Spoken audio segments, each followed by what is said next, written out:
Welcome to the Ask for Football Army Football Show. The Army Football Show is an insider's guide for cadets, old grads, and college football fans to follow the Army team throughout their season as they seek to beat Navy and claim the Commander-in-Chief's trophy. Ask for Football is brought to you by our sponsor, Jocelyn Bradley Real Estate. Whether you're buying, selling, or just exploring your options, Jocelyn Bradley is the expert you can trust to navigate the real estate market with ease. Visit jocelynbradley.com to learn more. And let's get started at the Ask for Football Army Football Show. Welcome back to the Ask for Football Army Football Show. We say it's the Ask for Football Army Football Show, but hey, check it out. We're talking spring sports and lacrosse again. We were supposed to have an interview. We were going to hope and see that Kelvin White comes in. If he doesn't, guess we'll work around it. But either way, we'd be editing around the interview anyway. So how are we doing today, fellas? Never better. I will say it's a shame James isn't on here to explain what happened with RPI this week, because Army has done nothing but win. And yet somehow they dropped from number 4 to number 5 in one of the polls, and their RPI has steadily gone from like 8 down to 11. I mean, it's so power conference heavy that it's almost, conspiratorial. Like it's nuts. And over in college football land, I know they're talking about maybe giving some of the power conferences auto bids to the college football playoff. But if this is the way that they're going to do it, it's just nutty, because these teams get so much credit for just being in a conference. It's driving me bananas. Yeah, I agree. Omar, how about you? Doing great, but arguably worse after hearing that we got screwed on the lacrosse front. I do have a question, though. Is there not a human element with RPI? Like, do they not factor in human polls? Because that naturally comes to mind. Okay. Yeah, so that's the frustrating thing, is that there's no human element at all. It's just straight metrics, and the metrics are all based on strength of schedule, and the strength of schedule is all based on your conference. And so if you start by saying, well, all the teams in the ACC are the best teams, then the ACC is going to have the highest strength of schedule, because you already decided that those are the best teams. You know, it's like in the same way that Alabama never loses a hypothetical football game. You know, the power conferences have just given themselves an absolute leg up, and it's very frustrating.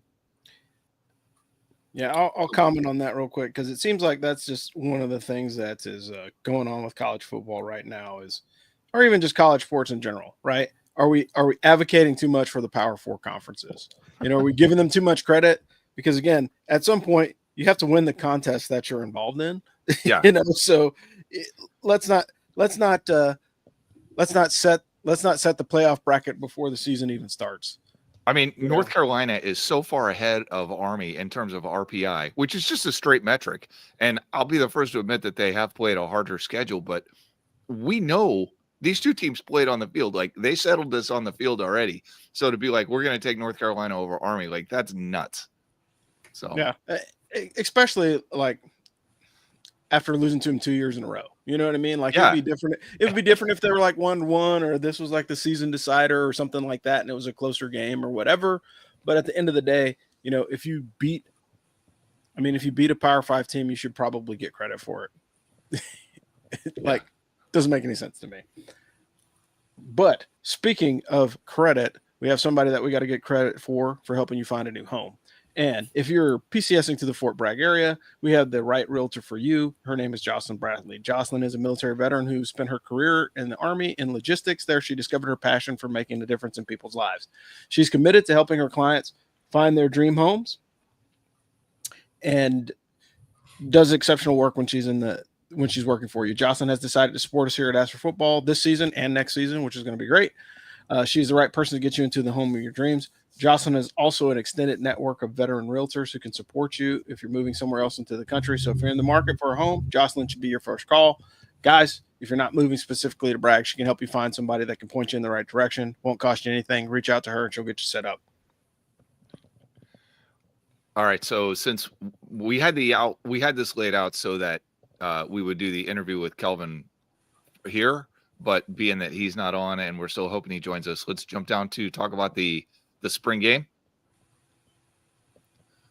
So, and I guess being the one that actually went to this game, I guess I'll do it. But so Army football held their spring game A couple weeks ago, I hesitate to say that it's old news now because it's only about 10 days old, but you've probably heard about it by now.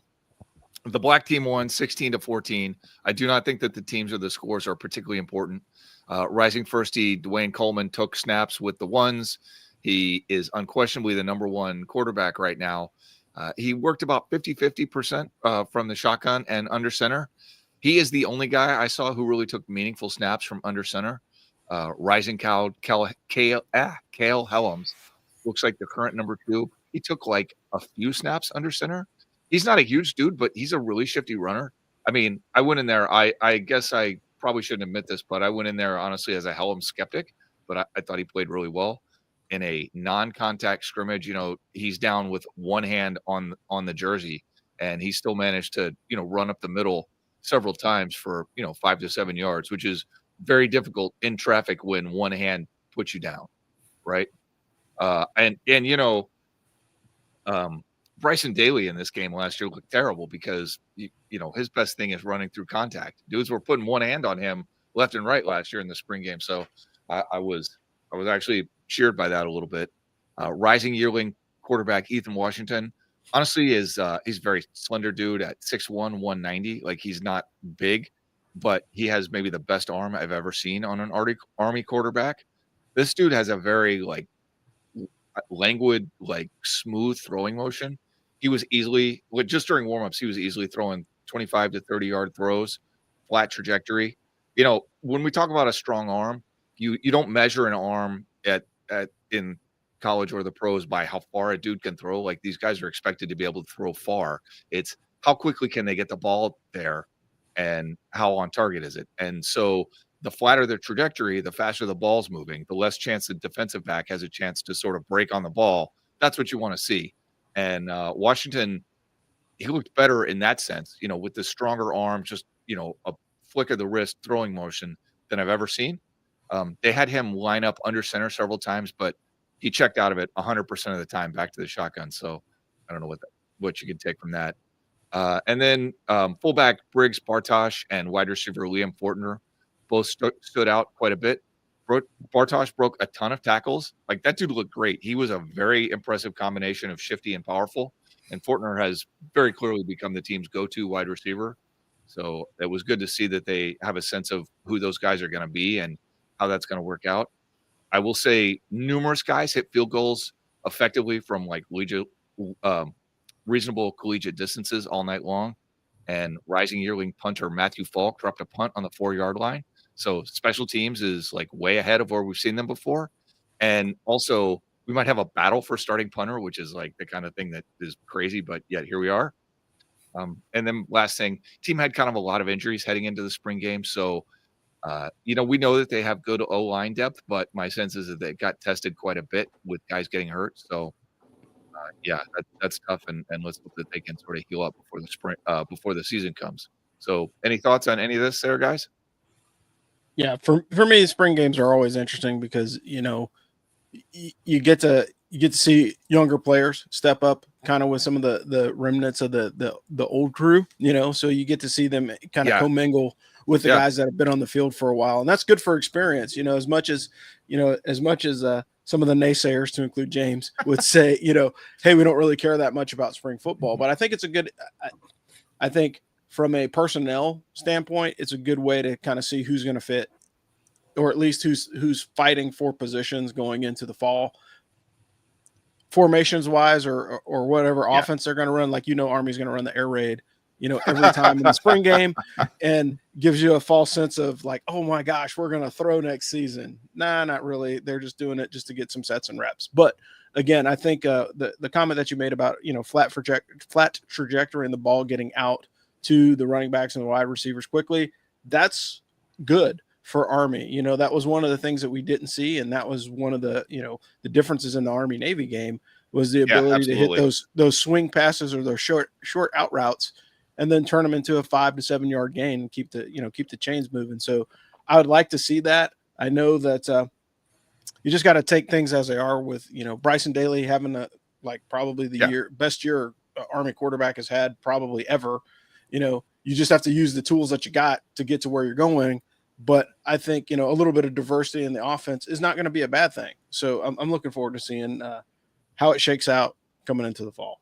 So two thoughts about that. And first is that they actually ran the ball, ran the offense quite a bit, and they weren't throwing as much as I've seen in the game. They probably threw twice as much as they'll throw in a regular game, but they ran the triple option offense quite a bit. And they ran the fullback dive to Briggs Bartosh like really a lot. Like they gave that guy, he must have had at least 10 carries in that spring game.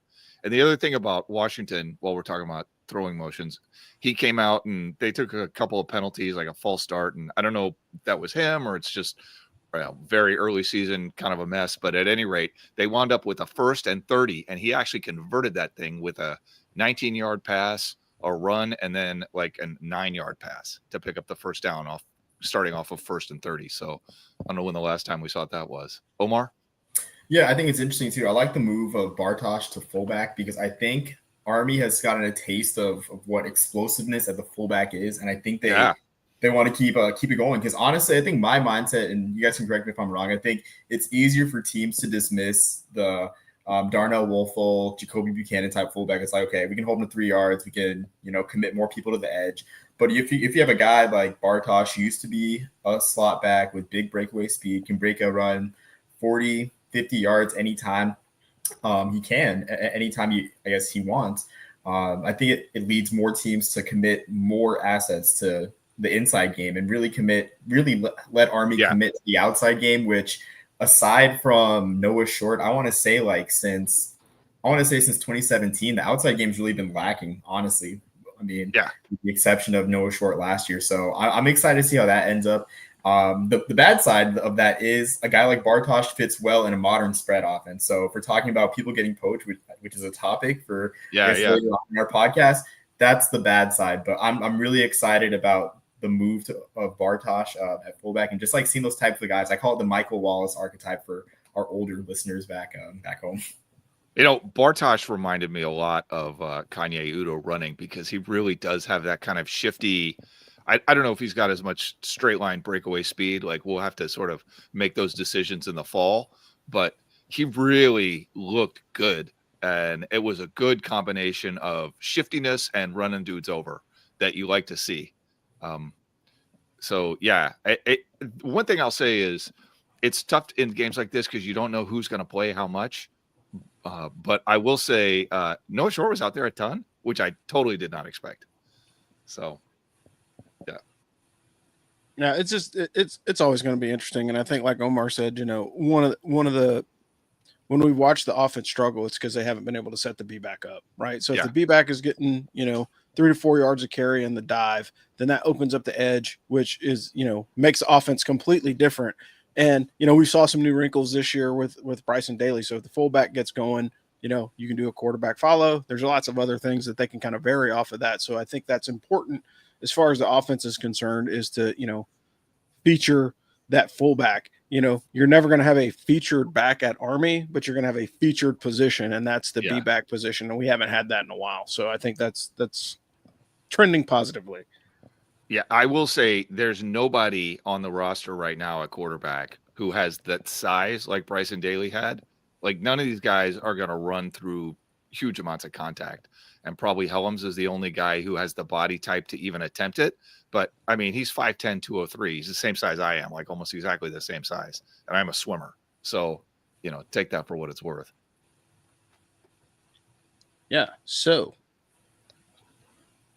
we'll do the other commercial as we're standing by. But hey, if you have listened to this show before, that we have a sponsor here, and that sponsor is Craig Oxane, area sales manager, mortgage broker at the Money Store.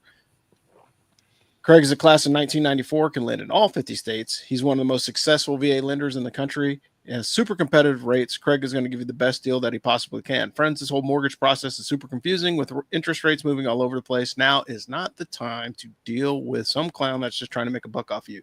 Deal with somebody who actually cares, not a call center or some random big box bank or mindless website. This is actually how the West Point Network functions. Craig is helping us stay in business here at Ask for Football, and we're helping you get a better deal on a mortgage by introducing you to the very man that you need to beat. This is actually how the West Point Network functions. And hey, you know what? Craig doesn't charge lender fees for veterans. That's a huge savings of about $1,300. Get that money, friends. Anyway, Craig Oxane, area sales manager at the Money Store. Check him out. His link is on the website.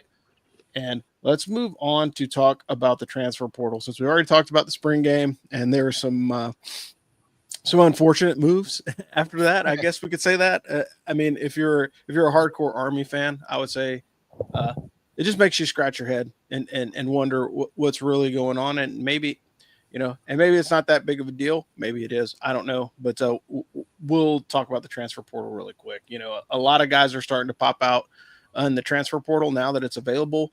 I think most notably during last season was Kanye Udo departing right after the Army-Navy game, going to Arizona State. Cornerback Donovan Platt just hit the transfer portal after the spring game. I'm not sure if he's landed anywhere yet. Linebacker Elo Madozi also hit the portal and signed with Georgia. We had some plebes that hit the portal as well, but Platt and Madozi are probably the two biggest players that hit the transfer portal. Guys, what do we think? We'll go to Omar and then Dan. Yeah, go ahead, Omar. Sorry, I was about to steal your thunder there. Oh, no worries. So first I'm going to say, of course, as, the relative historian, what goes around comes around for Army. And I say this because I'm going to name off some college football Hall of Famers. Chris Cagle, Harry Lighthorse Wilson, Elmer Oliphant, all were guys that actually used their eligibility at four-year institutions back in the 1920s and ended up also playing 3 more years for Army. And this led to the eligibility kind of kerfuffle that led to the last hiatus in the Army-Navy game. So I'm not saying we deserve it, but I'm saying there's nothing new under the sun. I'm going to preface with that. But I think I'm a glass half full guy with this because, yeah, I'm disappointed in this. But I also think Elo Madozi, I guess parlaying 1 year of being a great starter for Army in the AAC to play for Georgia could attract more legitimate group of 5 talent. And whether it's right that a lot of these recruits are going to use this as, I guess, a 2-year opportunity to play to, hopefully attract for the Power 5, that's a question for the Department of the Army because we are in a massive manning shortage, right? But I will say that, we could attract more talent with this. This in itself could be a recruiting tool, but in itself too, having people think like that, you have time to kind of mold them and shape them into believing in the Army Brotherhood and believing in a West Point education. So if someone comes in with that mindset, at least you have their foot in the door and you can transform them to buy into the Brotherhood. And they can see that, hey, the grass isn't green on the other side. Like, for instance, Isaiah Alston. If you want to catch 2 passes in the Pop-Tarts Bowl, that's great. No offense to him. I hope his family doesn't come after me. But you're going to see him again. He just signed with Tulane. Oh, he signed? I thought it was an offer. He'll be – I don't know if he signed. I assumed he was going to take that one. But, yeah, we'll see him at Mikey Stadium sooner or later. Yeah, but that's my glass half full type thing where it's like I think in the same way the first step of this is like when I guess then President Trump turned former president turned president again ended up signing that bill to allow players to pursue professional opportunities, right? I guess that increased our talent pool a little bit. I think this, while it may have negative impacts, for the team we could get more guys that we wouldn't have otherwise recruited, get their foot in the door, and then we can really develop them into really buying into West Point and avoiding them going to Georgia. But if we get them for 2 years, we get them for 2 years. It's an existential problem with the service academies and now in today's college football. It's tough to evaluate Kanye Udo's decision. The only part of that I really disliked was that it was like the Army-Navy game ended, we sang the anthem, and then this guy yeeted himself out the door. And I just didn't love the way that went down. But maybe that was the only way it was ever going to go down. I hope he got a deal. I will say Madozi, if he got $100,000 to go to Georgia to play linebacker, that's real money. So take that for what it's worth. Yeah. I'm mixed on this and yeah. I have lots of thoughts, but I will probably save them for roundtable. We'll dive into it a little bit deeper. But, when you look at it from the perspective of opportunities, closing the door on an opportunity, like you're never going to get an opportunity to go to West Point twice, right? And if you shut the door on that opportunity, you're starting all over again. So there is no, oh, crap, I want to get commissioned and be an officer. Maybe you could do ROTC at Georgia if that's your thing. But not while you're playing. Right. And that's the thing. So you've literally taken yourself out of an opportunity for your future. Right. And like, we can all say this as, the old heads on the call, at least Dan and myself, is a lot of, in your 40s, you're going to be worth about $250,000 a year, whether that be retirement or salary or a combination of the two or whatever. So you're really cutting yourself off from a future opportunity that you can't see right now. And again, that comes with wisdom and age. And it's unfortunate that we don't have the opportunity to have the same conversations that the young men and women are having with their folks or their agents before they make a decision like that. All Kelvin, right. you look like you're Kelvin chomping at the bit, man. Chomping at the bit. Yeah. Well, first, I want to apologize for being late. That's on me. I'm in the middle of a PCS right now, and things are crazy. I'm actually getting out. My wife's staying in, but I do want to give one caveat to that, and this is you guys may remember him, Donovan Franklin. Okay. So he played when I was there. So I graduated 2016. Donovan was probably 2019, 2020, maybe. He left. I think he left the school for whatever reason. I'm not going to get into that, but he went to Kansas. Okay. He played at Kansas, and he commissioned as an officer. Now he's in he's in the 25th ID. He's a lieutenant, probably going to be a captain here soon, but that is somebody who I think had the calling for service. He went and handled his business, went to Ranger School, infantry from Kansas. Still doing his thing, was an incredible running back, long-legged, long-armed, fast. I think he played as a freshman, which would have been my senior year maybe. But again, he left the academy, still commissioned, and did it. But I think, Rob, to your point, you're not coming back to West Point twice. And as cool as it is to have, I was on West Point for 2 years, you're not an old grad. So I get your point. Awesome. Well, that's a good tee up for the interview, right? So we'll transition right there. So today we're joined by our special guest, Army football alum and all-around great human being, Kelvin White. White, thanks for joining us today. So we'll start with the basics as always. Company major, first assignment, and what was your biggest takeaway that you learned at West Point about West Point after leaving? So D3 as a plebe, scrambled into E1 like a Vike, E1 damn it, for the last 3 years. Major was engineering management in the systems department. And then a lot of old guys, and I would consider myself old. I know that I'm not as old as you guys, but I got some city miles on me now. So it's I feel it, but everyone talks about like, oh, it's really hard to be here, but it's the best place in the world to be from. And I can say, living my life now and being a beneficiary of somebody who is from West Point, it is something that when you're 18 and someone says that to you, you're just like, it's like the same thing when someone tells you like, oh, hug your kids or, take a bunch of pictures. It's like, yeah, whatever. And then they're grown up. Now you're just like, like looking at it. And it's the same phenomenon because you don't really know when you're 18, you're like, hey, you don't know what it's going to be like to have Ray Odierno smack you on the butt or Vinny Viola smack you on the butt in the locker room, or, you're like, whatever. And I'll tell you from my experience, being from West Point it's been the best thing, for me. And there's so many different things and there's so many things you can be proud of to have it. But I think the most important thing is the immediate credibility that you get from being from West Point, knowing that you're capable of doing hard things. And then obviously the service to our country, which is, hugely incredible. And to all you guys who've done long careers, it's even more humbling. So appreciate it. No, that's great. So we talked about the spring game before you jumped on. What did spring game mean to you when you were playing? Was it important, or was it essentially just parents' practice? Like, how did that work out? I know we'll jump into this conversation later about like the differences in the kind of the contrast between Coach Ellerson and Coach Monken.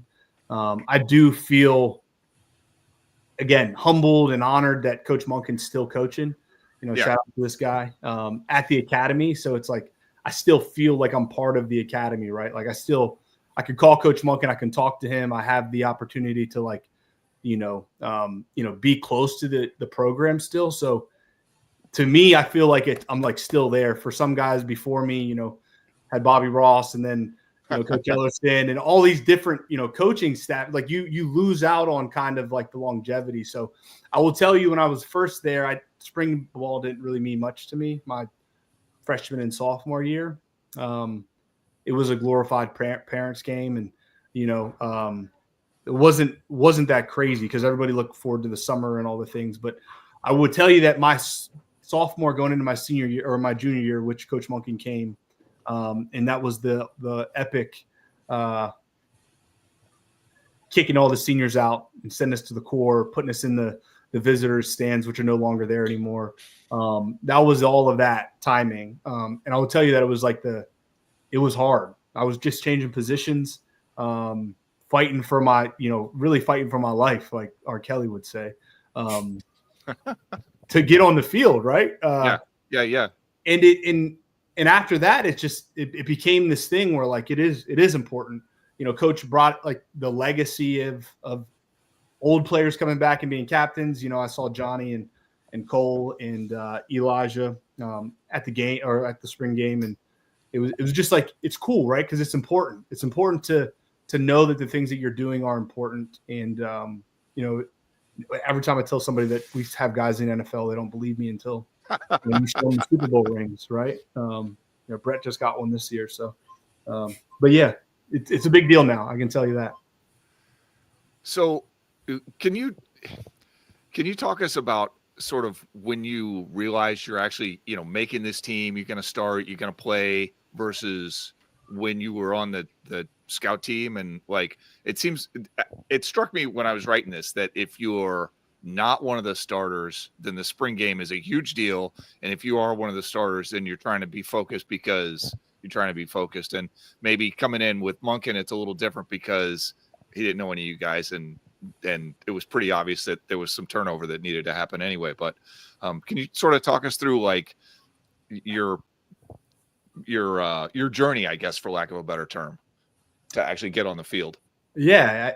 Starting as a quarterback, right? 6'4", 215, slower than molasses in January. But hey, I could sling that thing now. So yeah. I really that the way that you kind of put it out there is perfect. Like when you're underclassman and you're like fighting for your position on the depth chart going into camp, and you're like trying to show your value, it is incredibly important to show up and and to do it. And then I think as you're kind of like settled in, I think the cool thing about Coach Monken is like, I mean, he showed us when he first got there that like everybody's replaceable. Like right. Like the famous scene from Coach Carter where the two guys quit, the best. Oh, that was our best player, and he's like, well, we'll have new best players. And I think that kind of mantra is what Coach Monken had, probably still has. But I talked to Rob a little while ago about like kind of passing the torch down, and I'm sure the players now, they run their own locker room at this point. It's been a while since Coach Monken's been there, so he doesn't really have to do like the whole hands-on general manager thing, head coach, in the locker room stuff. He probably does, but at the end of the day, like you have player peer leadership. Right. Yep.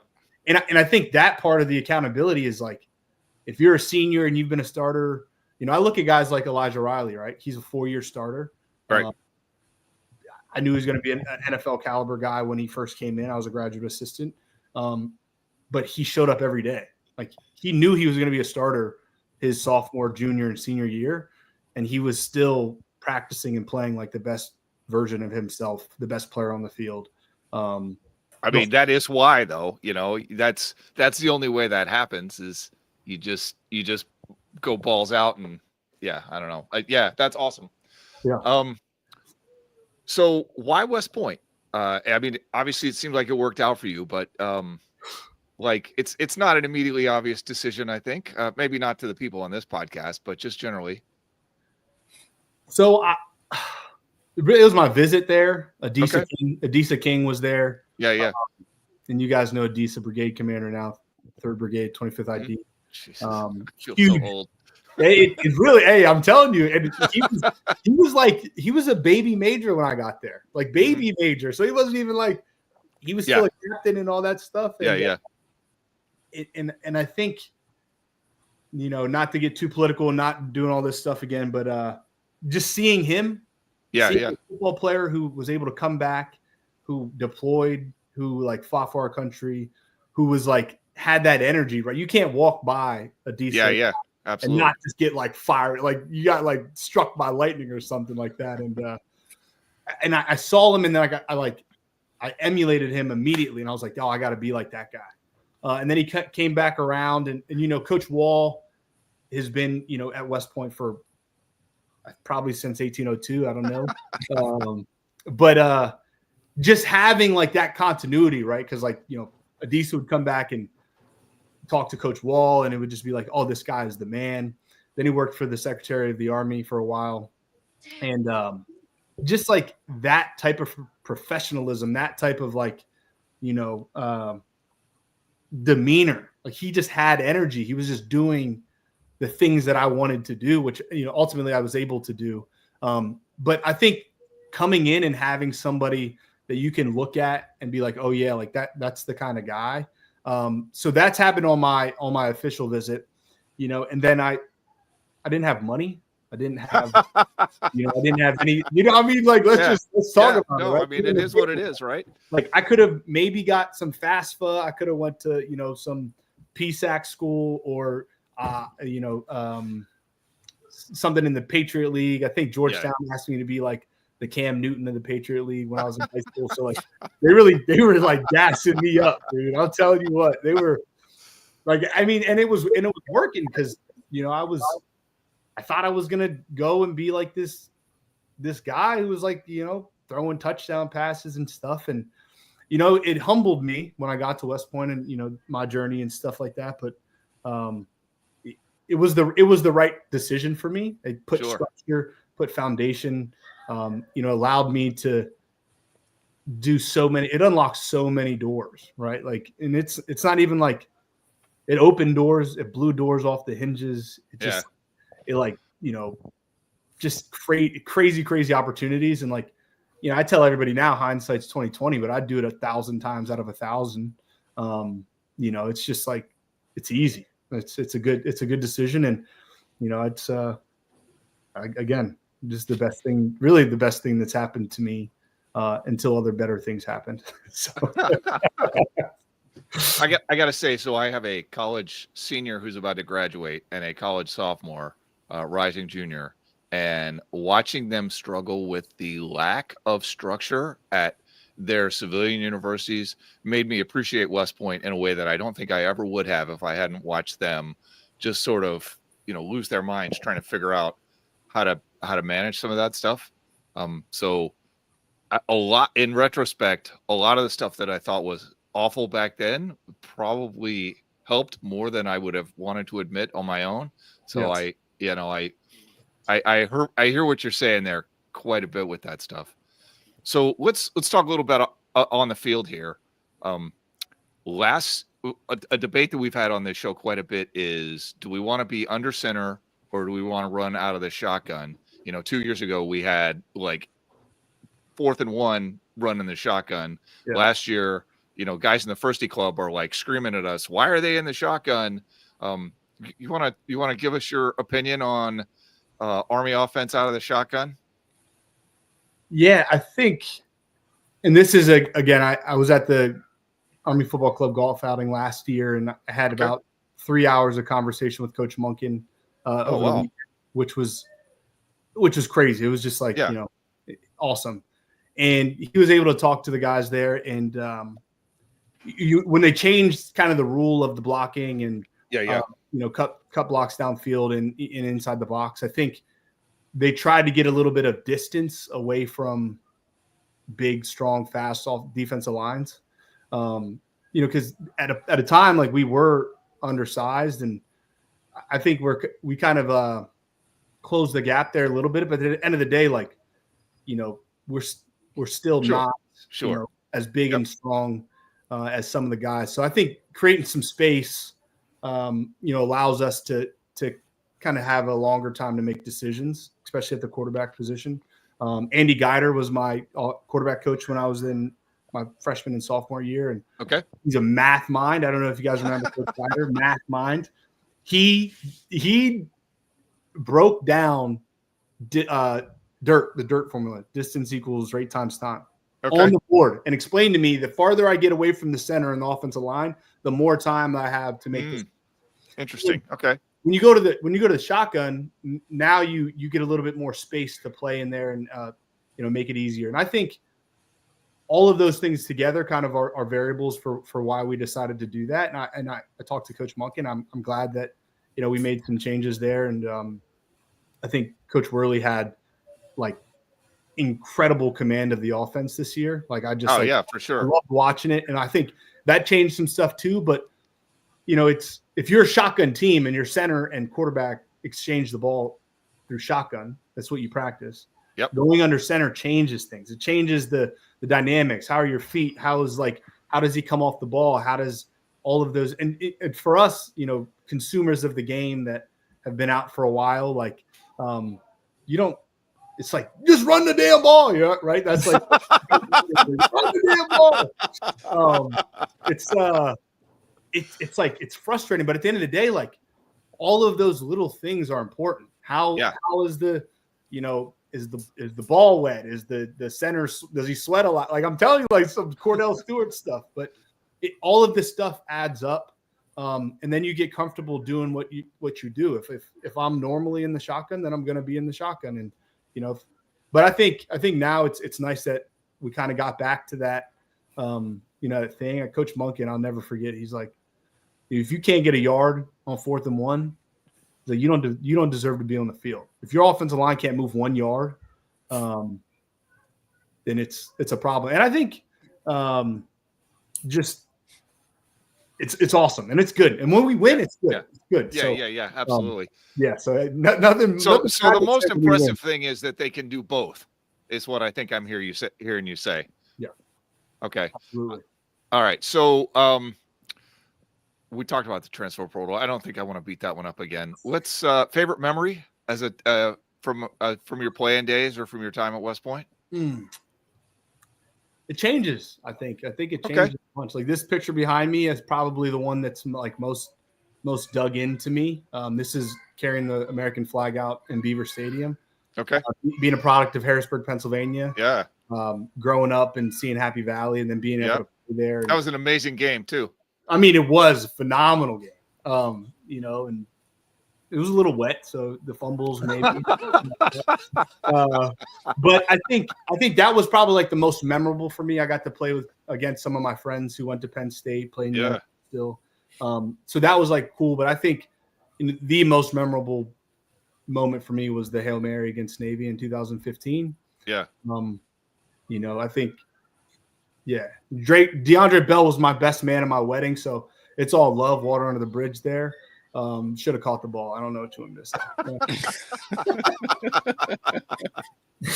Should have caught the ball. All right. So I'm going to ask you one more question, and then I'll turn it over to Rob to grill you on the questions from the Firsty Club, which are like very detailed. So you can prepare yourself now.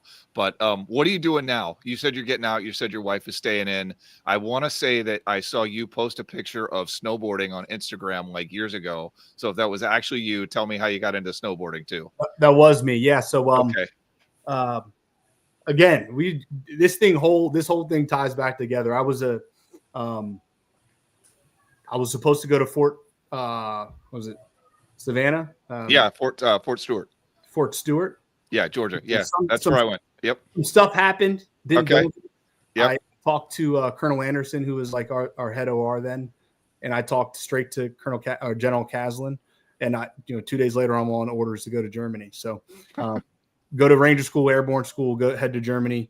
And the picture of me snowboarding was in Austria. So that's where I learned how to snowboard in the Austrian Alps, everybody else is beneath me. So no, just, but no, so, oh God. Yeah, it was an incredible again, all of this stuff I can just say like doesn't happen if I don't have the opportunity to go to West Point. So just to throw it back there, but so I'm getting medically separated. I'm I'm currently with the 75th Ranger Regiment, Fort Moore or Fort Benning, Georgia.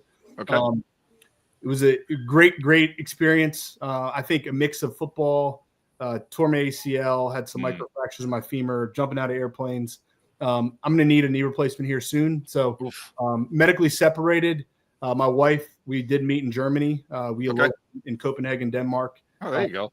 She's a product of Notre Dame ROTC. And so I'm actually in South Bend. I'm on my terminal leave. My wife is going to be the assistant PMS at Notre Dame. Okay. Starting on May 1st. And she'll ride it out here in South Bend, and we'll kind of make a decision based on that. But as it sits now, I'm going to I am enrolled in Mendoza College of Business to attend there and get my MBA. There's a possibility I'm on the wait list right now for the JD program here as well at Notre Dame. Oh, nice. To do a dual degree at a JD MBA. So, we're pulling. I'm here. I'm putting in some. If I do the dual degree, I'll be here for 4 years. If not, we'll do 2 here, and then my wife will transition, and we'll find somewhere on the East Coast that's close to our family to continue to raise our family. But listen, I work in Manhattan every day, so when you get here, let me know, because I know where you're going to wind up. Yeah. Yeah. Awesome. So we've got a whole list of questions. We put this out to the Firsty Club, kind of prep them for that. I had to cut this first question down because it came from Terry Brandon, and he's very, very concerned about the use of the tight ends because his son is one. But his first question is, why does it seem that Army hesitates to involve the tight ends more in the passing game, especially as a check down receiver on first down or leveraging size mismatches in the red zone? Also, some of the 12 and 22 personnel packages that keep the option running, as well as the split backs and the wide receivers. So that's a lot of words. So why don't we use the tight ends? Yeah, I think it's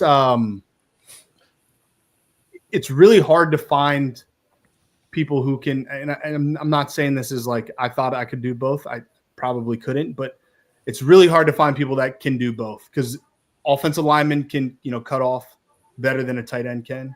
Wide receivers can catch usually better than a tight end can. And I think the problem is, like, as we talk about check downs and stuff, like if you've ever you guys watch Army football, everybody loves it. There's not like reads. We're not just doing like a 7-step drop and like, doing double check downs. I think there's like potential for some like Y screens and stuff like that. But at the end of the day, when you are on a team like this, I think that the best argument would be in the red zone, jump balls, things like that. But like, why would I not give it to a slot back on a screen? Or why would I not? Because at the end of the day, like I'm not as fast as these guys, right? Like I'm not as, Hayden Reed would be much better to give the ball in space than to me, right? So if you can find a way to get your skilled players, like the guys who are explosive, an opportunity to get the ball in those situations, I think, we kind of throw these names around like, Travis Kelce and things like that. And it's like, it's like the schemes, right? It's like we're not just dropping back and throwing, deep balls like Ty Montgomery did against us and things like that. So, it is challenging because when we do our play action passes, or we do hit some big plays, like they've got to hurt. And I can tell you from experience, I wasn't hurting nobody. I was running some fakes, but I think that's why, because it's so calculated, right? You run. They pack the box with 9 guys, and then you can just hit them deep. But it's got to be one of those things. And I do think there's a time and place for the mismatches, but at the same time, like you're not gonna do like jump balls on and stuff like that if you're trying to get into 3rd and shorts and 4th and shorts. And I'm sure if Cody Worley's watching this, I'm sure he'll do a little pop pass to the tight end next year. We'll see. For sure.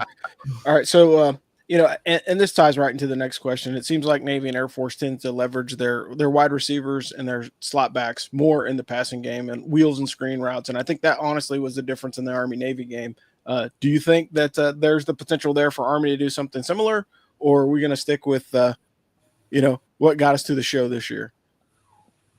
Yeah, I think you can add wrinkles. I do think, you have the ability to, see something that worked and then capitalize on it. But I personally think that we do the things that we're good at and we just keep capitalizing on it. Like Coach has the seven commandments. I think, I think there's still 7. It's been a couple of years. He probably added one, took one away. Who knows what he's done now? But you got to run the ball, stop the run, right? Like that's it. And you see that the programs who are doing really well, right? Like I'm in Notre Dame right now. They run the ball. You know what I'm saying? They went to the absolutely. They run the football. And when you watch them play against Penn State, they stop the run. It's one of those things where it's not super flashy in things, but I do think that, Coach Worley, Coach Monken, Coach Vitti, all the guys on offense are finding ways to get our playmakers the ball. Whether that was like putting Hayden Reed at slot back or moving him back to be back or, wherever they're going to be at based on the personnel that we have. I think there are opportunities for wrinkles, but I think that we just keep doing the same thing, right? Like I was an option or a spread offense quarterback in high school, and now I give LPDs on the triple option because I just believe in it. You know what I'm saying? I just believe in it. So. Yeah, for sure. All right. So last question, and this one probably will take a little bit more time. We talked about it briefly when we talked before, but what was the transition between Coach Ellerson and Coach Monken like? And I know you told a story briefly, but I'm sure you got a lot more juicy details, and I think our audience would appreciate it. Yeah. So Coach Ellerson was he was a company man. And there will never, ever be Coach Rich Ellerson slander come out of my mouth ever, because ultimately he gave me the opportunity to go to West Point. And, Drew, his son, Drew and I are still friends to this day.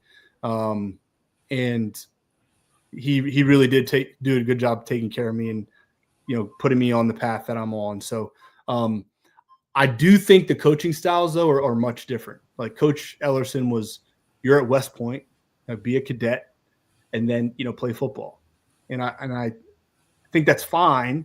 You continue to build leaders of character, who are trained and proficient in their warrior task and drills or whatever.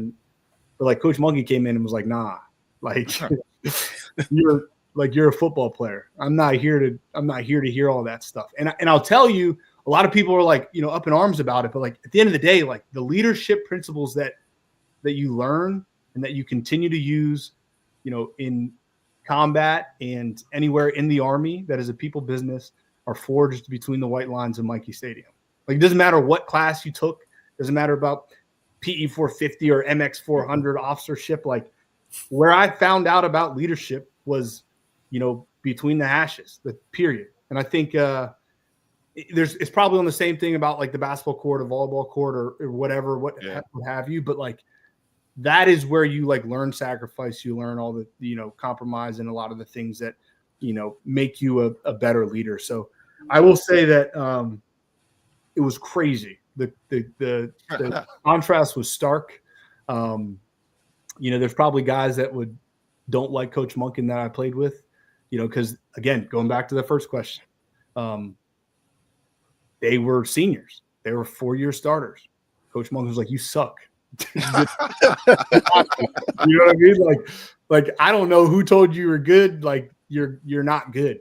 And then we lost 4-year guys who started for 3 years, guys who started for 2 years, guys who were yeah, I'm not playing for this guy.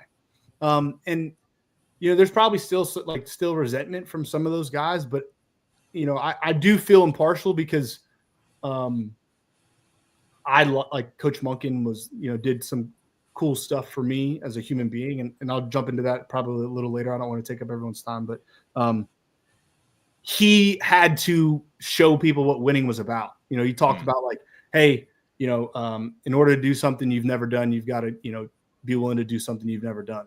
Or I think that quote was something like that. And he showed us what winning was. I tell the story.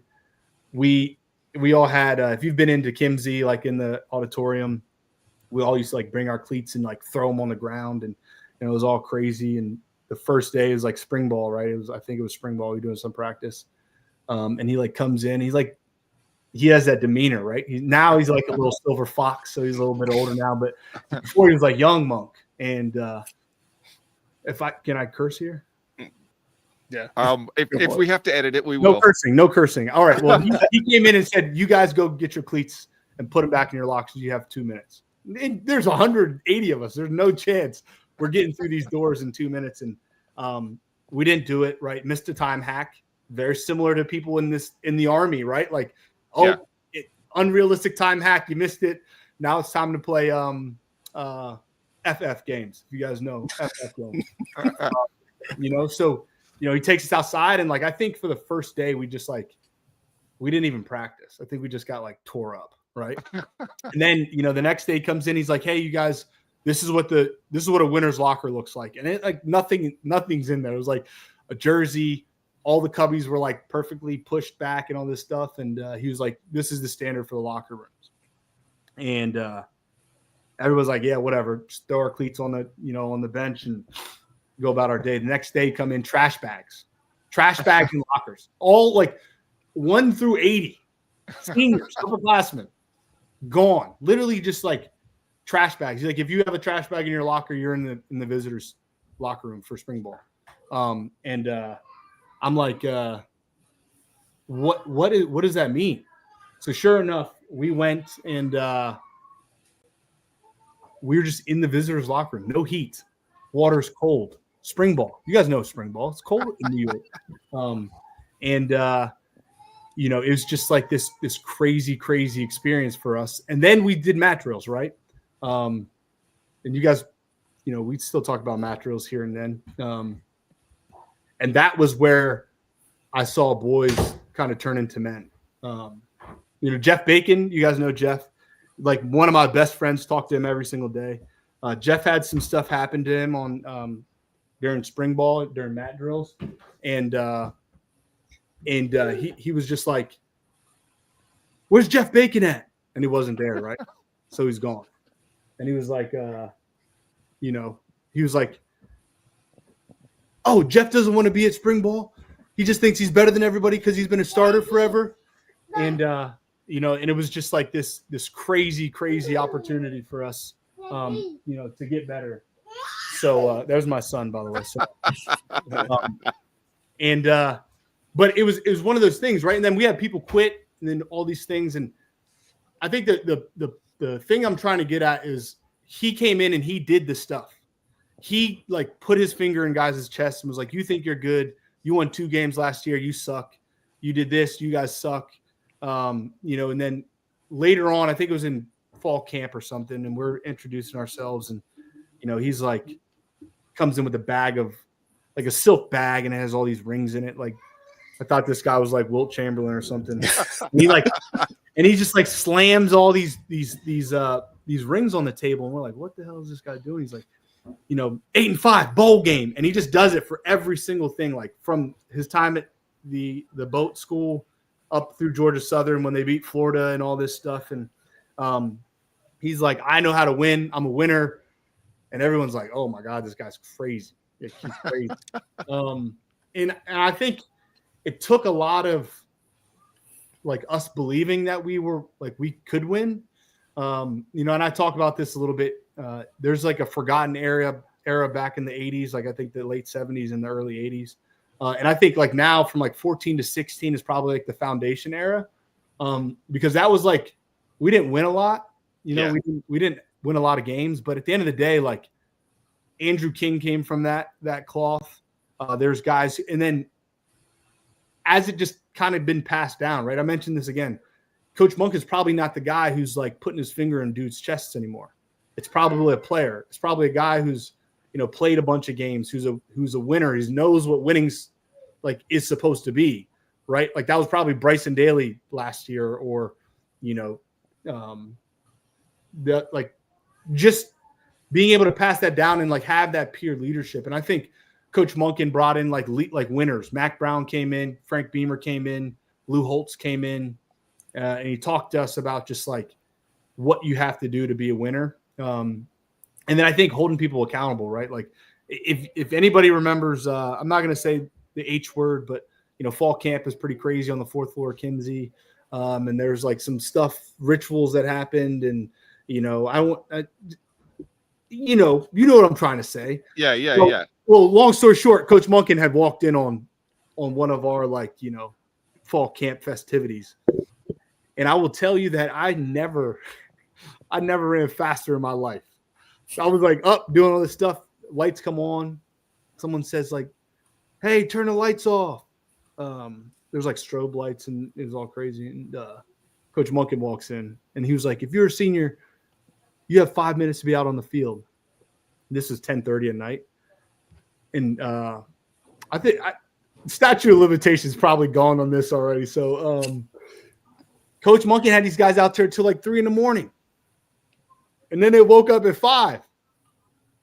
Let me just tell you, I am a total believer in that, because I swam all 4 years and got hazed on the bus, literally got beaten up on the bus on my way back from our first meet when I won my event, and I was like, I'll just take my 9 points back and you can fucking lose. Yeah, because I was so mad. Yeah, and I think, but the point is, he hammered them. Yeah, and then at 5 a.m, the entire athletic staff comes in, and he makes us do up downs. Like it's literally like some Remember the Titans stuff. And he said, and this is the thing, and anybody who was there will forever remember this. He said, if you can't do the up downs, go pack your locker and go back down to the core. And in that group, let me tell you, Larry Dixon, Jeff Bacon, AJ Scher. Those are 3 of our offensive starters, or 3 offensive starters and our 1 defensive captain in the core to go into fall camp. And that was like the Coach Carter thing where like, yeah, he's the best player on the team. Like somebody's going to be better. We'll find the new best. And just that mentality. And I'll tell you, our senior year, we lost 7 games by 33 points, 1 possession games. Yep. And then after that, we won 8-5. Then we won 10 games a couple years after that, 11 games after that, 12. And I'm not saying that we're the reason. I'm not saying that. But what I will say is that Andrew King, put his finger into like Jeremy Timpf and Andrew King, passed it on to Cole Christensen, passed it on to Johnny. And that, again, that development, that's why it's so important. Coach Monken talked about Johnny Radigan and didn't start until he was a senior. And that's developing leaders of character. And I want to throw this out there too before I get off my soapbox. Cole Christensen, Johnny Radigan, Elijah Riley would be the best officers in the Army if they stayed in the Army. So let's not get it all twisted of like, oh, they get to be out in, the NFL doing their stuff. Like they would be the best wherever they went because they're good leaders. They're good, solid human beings. And they'll do what they need to do. But I just want to throw that out there because a lot of people feel kind of like, oh, why do they get to go to the NFL? Like they can do whatever. Like they're dogs. So yeah. I think Coach Monken, the product that he's put in the Army speaks for itself. Yeah. I mean, speaking personally, I always say I learned more from college sports than I learned from college, and I'll die with that on my tombstone. Yeah. 100%. So we got one last commercial. Kelvin, thank you very much for your time and your insight. Like this is a pretty unvarnished look into the locker room, at least during your experience. And that's great because for 2 reasons. One, because like the Firsty Club is going to enjoy this, but the other part of it is telling the story of a former player, because one of the things that we don't talk about a lot is like we've had 20 years of combat, and you had a lot of guys that, opted to take a less demanding course after the academy. And it doesn't, right, wrong, or indifferent. Like some people have regrets, some people don't. But at the end of the day, I can tell that you're, truly proud to be a member of the team and proud to be a member of the Long Gray Line. And it shows in the way that you talk and the way that you've engaged with us today. Dano, you want to do the commercial? Yeah. So let's keep this short, right? So we brought in Lynn Fern as our new photographer here at Azure Football. And it's awesome because she's contributed a lot with her photos and just being on hand and stuff. But it's a challenge for us because like we got to pay Lynn, who's a working mother, for her time, right? She's at prom right now with her daughter, helping her daughter get ready. Like that's a real thing that, you know, is like a concern for families. So As for Football is growing and it's awesome, but that growth comes with like real challenges and real expenses. And we pay for that stuff with your support. It's not complicated. You know, we said this with the Craig Oxane commercial, right? Like we're helping, you know, he's helping us stay in business and we're helping you find a guy for your mortgage and like what comes around goes around. So, you know, on our Patreon at the yearling level, as I said, you know, you get access to Lynn's photos, weekly games and the locks of the week, early access to our shows. At the Cal level, you get to, you know, be on the show and comment like Ray has done a couple of times here. At the Firsty level, you know, you got the real sickos talking Army sports every day, all day. And we couldn't do that. We couldn't do this without the support of those folks. So I'll just throw that out there for whoever wants to hear it. And that's enough for me, I think. Yeah. All right. So we're going to talk about lacrosse. We'll probably talk about that again sometimes because we're going to wait for the RPI stuff to shake out. We mentioned it briefly at the beginning of the show. Hopefully things will go well. Both men and women won against Navy, which is always great.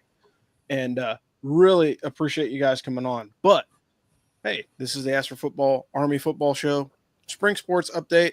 We had a pretty great guest on today. And for the crew here, I'd like to say thanks. I'm Rob in Fayetteville, North Carolina. We've got Omar calling out of the great state of Georgia, Kelvin White in the home of Touchdown Jesus, and Dano Ikebesa calling to you out of coastal Connecticut. Kelvin, thank you so much for coming on, man. What an awesome interview. One of our best. I really appreciate it. Oh, thank you, guys. Thank you so much for allowing me to be here, and I apologize again for being late. No worries. Sepper Gumby, man. And as always, hey, beat Navy. Beat them. Beat them. Thanks for listening to this week's Ask for Football Army Football Show. We hope you enjoyed our deep dive into Army football. Remember, whether you're cheering in the stands or following along from home, get all your updates on the Army football team at askforfootball.com. And as a special thanks, we would like to thank our sponsor, Jocelyn Bradley Real Estate. If you're looking to buy or sell a home, Jocelyn Bradley is the expert you need. Visit jocelynbradley.com for all your real estate needs. Don't forget, subscribe, leave us a review, and follow us on social media for all the latest updates. Until next time, go Army, beat Navy.